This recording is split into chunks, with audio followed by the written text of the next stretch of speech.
I'm very happy to have another young Indian with us today. Voice of the Young segment. Hello, everyone. Right now, we have with us Bhhanvi Madan. Let's listen to her. Over to you, Bhanvi. Yes, thank you, sir. So, first of all, I would like to thank you for providing me this opportunity to be a part of this platform of Voice of Young. So, thank you so much, sir. And hello, everyone. My name is Bhanvi Madan.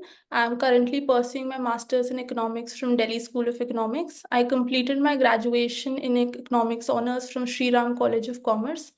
And I'm here today to share my academic journey and all the challenges that I've faced and what I can actually I've learned from those challenges. So my journey in economics started in back in 2018, particularly after my 10th board exams. During my 10th standard, I was very pretty clear in mind that there were two streams basically which fascinated me most. One was science, that was physics, chemistry, and biology, and other was humanities. But I had a greater inclination towards humanities. So once my 10th board got over, I actually asked my parents, like, what according to them is their opinion about the subjects which I should actually opt for. And I remember it was that time when my parents told me how dynamic economics as a subject is. They actually told me about different opportunities that is available to me if I go with economics. So, and they also asked me to just go through the syllabus of economics once. So that time gap after 10th class, before my 11th started, I remember I was going through the internet, reading upon the syllabus of economics of 11th and 12th standard. And that was a time when I understood about the two major distinction between micro and macroeconomics and different statistical tools that are used in economics and how maths is an integral part of economics. And that was the time I became pretty clear, no, that humanities is a particular subject that I will be going forward with. Okay. But unfortunately, the school up till where I was studied till 10th standard, it was not offering me maths with humanities. And it was also offering me physical education as a compulsory subject with humanities, which I didn't want it. So I had to change my school. I got admission in Delhi Public School, Mathura Road, and there I got the subjects combination of my choice. So as I've already mentioned, I was a humanities student with economics and maths, and my other subjects was history and geography. And it was a very unique subject combination, and I was the only student in my entire batch who was actually having this sort of combination of subjects. So personally, for me, it was challenging to study maths along with this humanities subject because it was the same maths I was actually studying, which a science student or the commerce student was studying. But somewhere down the line, it was some sort of a kind of a benefit for me also, because if I was bored studying maths, practical subject, I could shift towards some sort of a descriptive subject of history or geography for the matter. Yeah. So during 11th standard, maths was something which was a bit challenging for me. I still remember our maths teacher used to come in the class and she used to give us some sort of a warning and disclaimer before the class that if you find maths difficult, just leave maths beforehand. And and she used to also tell us that if you're not scoring like 50% in your midterm, then you won't be able to score. You won't be able to pass this exam in your Right. final term, and there's 100% of syllabus. Yeah. So that time I was actually in a dilemma whether I have taken a correct decision of opting for maths or not. Yeah. And but I was able to score quite good marks in my midterm exams, and that gave me the confidence, know that I will be able to sail through it. Mm-hmm. Yeah, so up till the time I came in 12th standard, I was pretty clear that economics is one of the streams. Oh, sorry, economics is one of the area that I will be opting in graduation. And apparently scored quite good marks in my 12th standard and got admission in Shri College of Commerce. Mm-hmm. Now, talking about my little about my college journey. So my college life was something which But was wait a very. minute. What about your other friends in 11th and 12th? Were they also so clear, or were they confused, or what was going on at that time? Do you remember? Yes, sir. So most of my friends was pretty clear like me. Many of my friends didn't have maths as a combination in humanities. Some of them actually went in with law. Some of them went with psychology. So all of them were pretty clear in mind. We none of us had that sort of confusion. It must be a unique group Yes. because what I've heard is only that we were all confused. So, congratulations, well done. Okay, let's continue to college. Yes, sir. So my college life was something which was very difficult from what I actually anticipated it to be, because it was pandemic time, so everything shifted to the online mode. And I remember we used to sit in front of class like from 8:30 in the morning and sometime till afternoon. And that sort of connect between the students and the teachers were completely lagging behind. And I, being an introvert person, I felt college would actually help me to open up, but Mhm. it was not the case, particularly in the initial 3 semesters. And semester four was something that was very difficult for an entire batch, because suddenly a college reopened in the middle, and it was reopened. And for me, as an individual who is born and brought up in Delhi, it became very difficult to adjust to that sort of transition. From online to offline, and it became far more difficult for my other friends who had to just leave their hometown and come and settle up in Delhi. So that was a very difficult phase, I'll say. And apart from that, the professors were just postponing the internal assessment that was supposed to take place in the online mode so that they could conduct in the offline. And Mhm. they were not restricting to just one test, like two or Mhm. three sometimes. So yeah, and I remember there were 5 subjects that we had in semester four. So all these things just coupled up, and that semester was kind of a nightmare for many of us. Yeah, okay. Yeah, and semester 5, 6, I'll say, was some sort of an easy glide as compared to the earlier semesters. And I studied many subjects. Some of them were my electives, such as political economy or public economics, open economy, macroeconomics. And I had development economics as my compulsory course. And these are some of the area of economics which I also have a lot of interest. So if I get a chance to go in the field of research, some of the domains of these areas I will be definitely dwelling into. So that was all about my college life. And talking about little Could you do one, some internships, etc.? Because yeah, could you do them there? no, sir. No. Okay. All right. All right. Can let's Yeah, okay. So it was mainly just academics, and yes, sir. because it was online for half the time, the college fund was also not there. And Yes, then sir. semester four was like a disaster. So Yes, sir. so you really had college life only for 2 semesters. Yes, sir. Okay, good. All right, let's continue. Yes. And since my college days, I was very pretty clear that post graduation is something that I will be going forward with. And I was not that much inclined towards placements, etc., which my other batchmates were. Mm, It was very personal to me, my personal opinion, because I felt that graduation is something which is a minimum qualification. So I felt that I should devote 2 more years of my life towards academics, and then I could just completely devote myself towards the profession and job sector. So it's something which was very personal to me and differs from individual to individual. So that was one of the reason that I never sat for placements or even got my CV wet. So yeah, so that was the thing. And talking about my master's, so since my college days, I was clear that post graduation I will be going forward with, and DSC was definitely an institution that I always admired. And DSC used to provide merit based admission. So I was scoring quite good marks in my undergraduation. So I was clear that if I continue with this sort of consistency, I would be able to make through it through the merit list. But unfortunately, things doesn't happen the way you plan it, and same happened with me. It was last year in Feb when university changed its guidelines and merit based admission was completely removed, and entrance test was introduced. So at that time I had to change my strategy a bit. After coming from college, I remember I used to devote some of the time towards my entrance preparation. So that was all about my yeah. journey right now. And then you did get into DSC, right? Yes, sir. I got into DSC last year in September. Yeah, Currently, I'm in semester two. third semester too. And so how is it over there for you? So it's a bit challenging. There's a lot of academic pressure out there.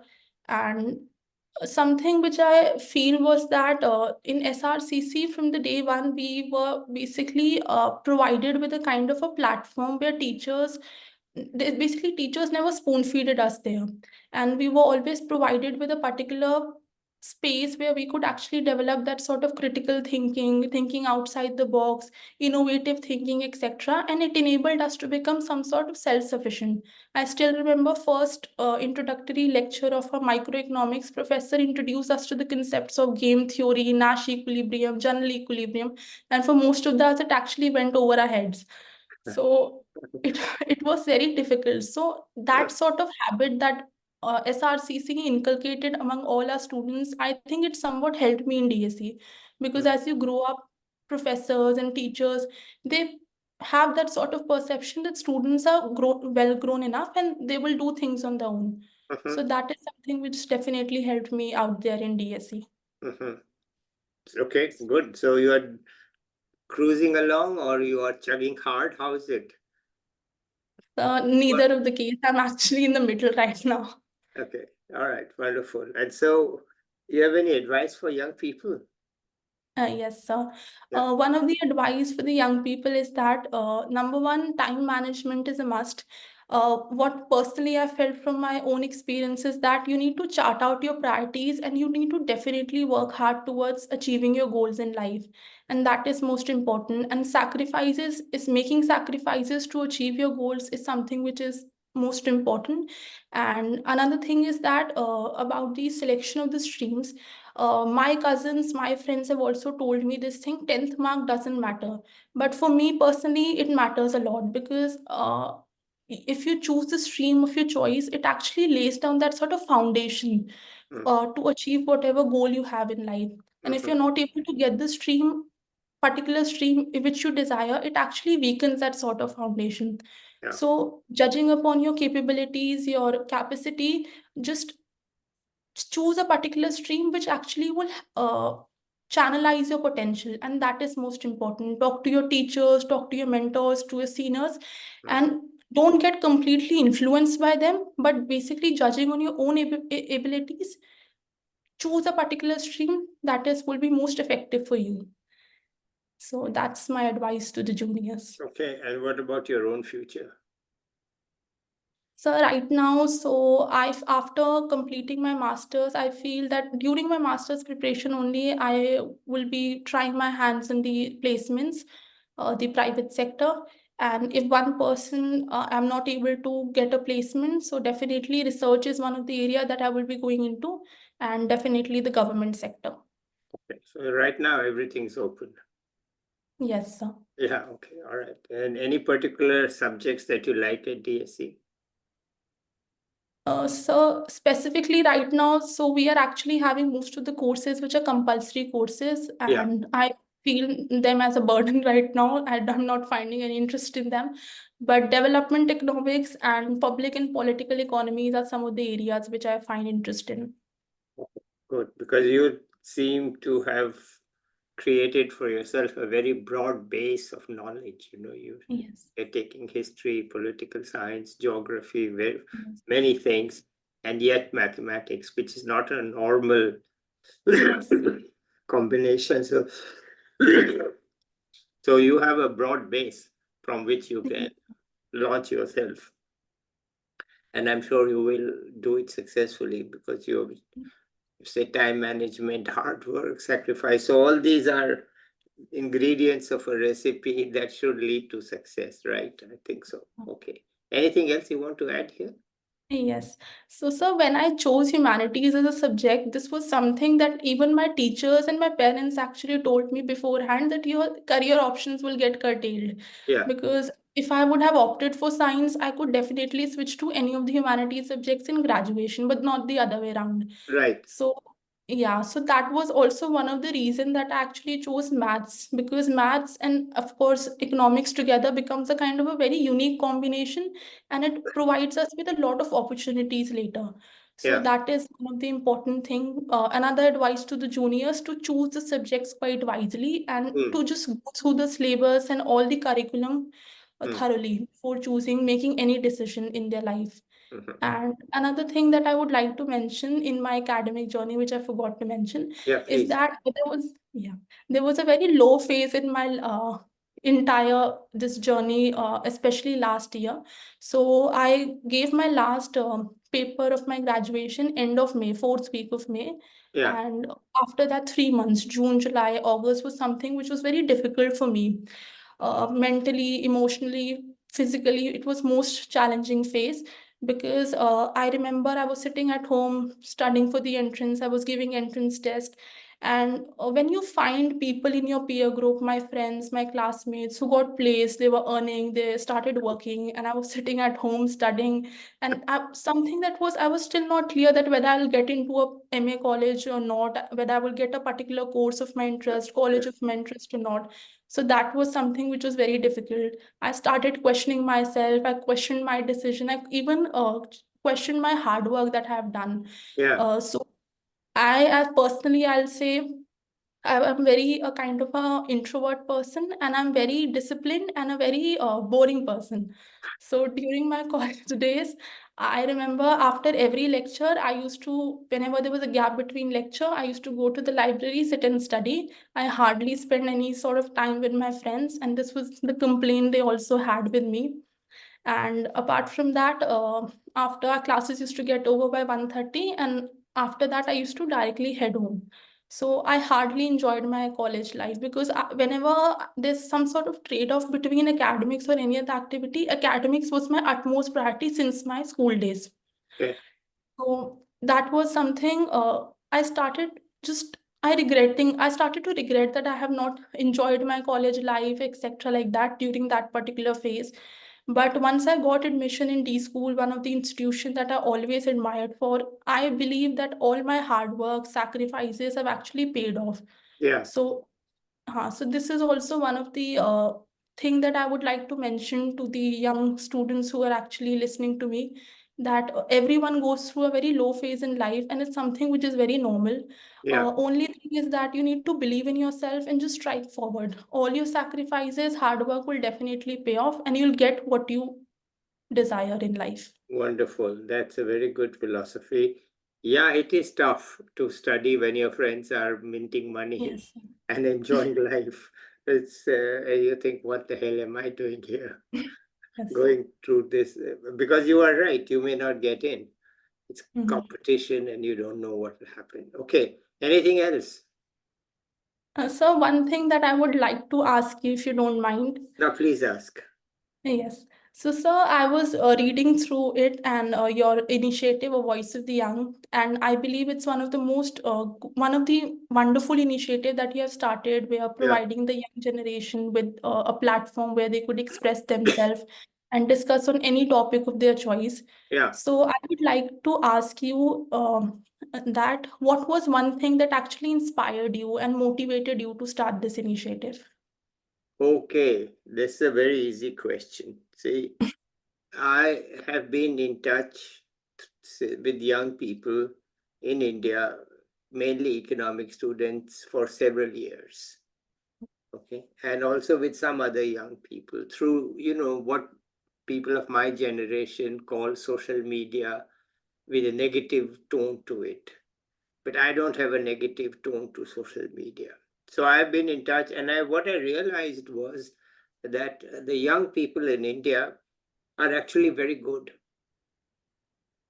They're very good, like you, hardworking, motivated, ready to sacrifice, get get your goals, and articulate, and sometimes with opinions also. Okay, so they're very good. But I also realize that Indian society hasn't caught up. Mhm. So they still don't want to hear the young people. They want them to. So it was in my mind that this is wrong. You keep telling the young people, you are the future, everything depends on you. But by the way, don't talk. I said, what is this? Okay. So I didn't set up this channel with anything in mind except to put my own views out. Okay. So that people who don't read newspapers, etc., could see the video. And then one day, for me, I get a new idea every week or so. That's just my life, to think of something new all the time, right? So one day I said, listen, it's so stupid, your channel. that it's for young people to listen, but you don't listen to them. Yeah. So I said, this is stupid. So I just decided right there that we will have a separate segment from the experts for young people. A voice of the young, we'll call it. And there's nothing like it. So, I didn't consult anybody. I just said, look, I know these people are very good. Let me just break all the rules and turn the whole thing around. Juniors talk, seniors listen, instead of seniors talk and juniors listen. So I like to say things in few words, okay? So Indian society, seniors talk, juniors listen. I said, look, I have to change this, okay? So I will have juniors talk, seniors listen. And what are they going to talk about? Why should I tell them? Right? Let them be free. No rules, no guidance, nothing. And then some people said, oh, but it's better if it's not a monologue. I said, this monologue is a term from some old thinking. Because these young people, if I keep controlling them through questions, then they are not talking, I'm talking. Right? So I don't want to ask any questions. Call it a monologue if you want. But the moment I ask questions, it's me talking, not them. They should be free to talk. And I had a hard time defining my role for 2 months. Then finally, I called it participatory listener.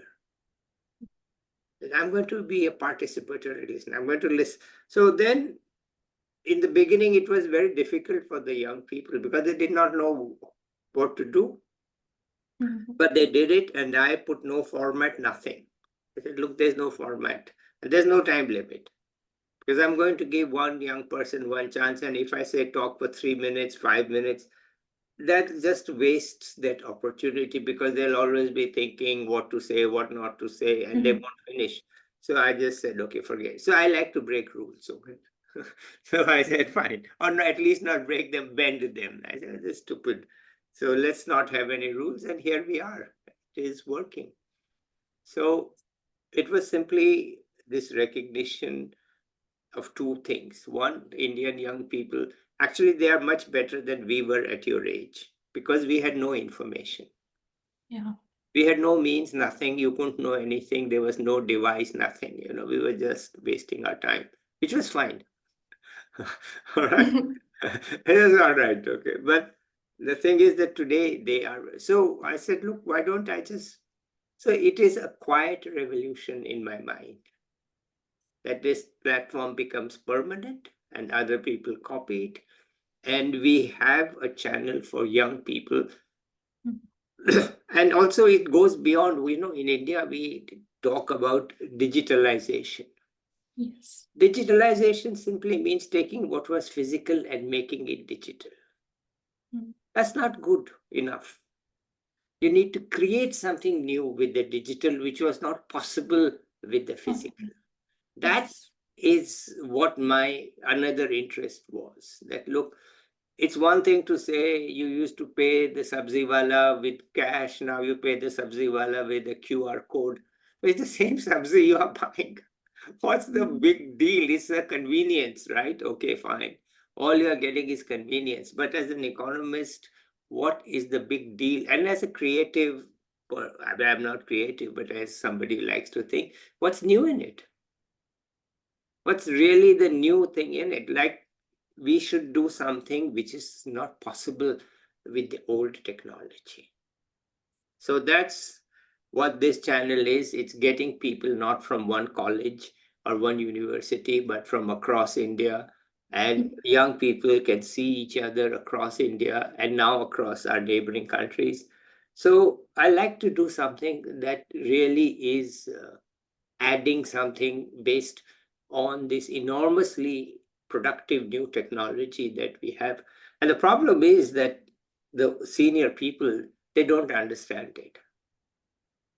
They don't understand this technology. They say, oh, these kids, they waste their time on social media. I say, what is this social media? It is the only media for young people.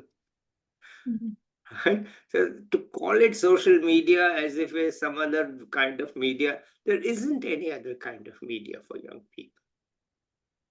So, I have been always a pioneer in my age group of using technology. So I said, look, I have never done video in my life, but I learned it and we will set it up. It's very cheap now and we'll do it. And let's see what happens. There's no cost. It's very cheap because you just need a webcam and you need connection. The thing is, you need the connections to young people so that you don't have to spend time and effort to find them. But I had the connections through Quora.com and through LinkedIn. So here we are. It's now moved from the concept stage to a practical stage. Yes. Right. And who has formed the format? The people themselves. I never said you have to talk about this or about that, whatever that you can talk about. So I boiled it down to you should talk about what you want to talk about in the way you want to talk about it. Some people want to show slides, some don't, whatever. All is okay. So this is how it has happened to me, and I think it is now pretty established. And we realized that there are bonuses from it, which I never think of that ahead of time. I said, I'm going to do it.